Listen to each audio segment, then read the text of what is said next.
నక్కలు తినేస్తున్నాయండి. మరి కోట్లు ఉంటే కుక్కలు తినేస్తున్నాయి, చిల్లర ఉంటే చేవులు తినేస్తున్నాయండి. మరి మా తింటానికి వచ్చి తప్ప ఏం మిగలేదని మరి ఇటు వచ్చేసాము. మరి మొన్న మా ఇంట్లో పెళ్లి జరిగితే ఆ పెళ్లికి ఏ కూరలు వేయాలో తెలియ ఆ వంకాయ తింటే వంగిపోతున్నారు, బీరకాయ తింటే పిసిపోతున్నారు, పొట్టుగా తింటే పొట్టు వచ్చేస్తుంది, గొంగ తింటే గొక్కుంటున్నారు, చికెన్ తింటే చచ్చిపోతున్నారు, మటన్ తింటే మర్రైపోతున్నారు అని చెప్పేసి లాలసారు పడైపప్పు ఏం రాసి కృష్ణాలు పోయి పెట్టాను.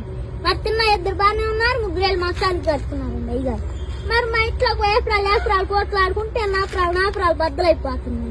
మరి 3 పిల్లలు దెబ్బలు ఆడుకుంటే వానొచ్చి వరదొచ్చి జనం అంతా కొట్టుకుపోతుంటే మీరిచ్చే 10,000 నోట్లతో పడవలు చేసి వాళ్ళందరూ నోటి చెప్తున్నాను.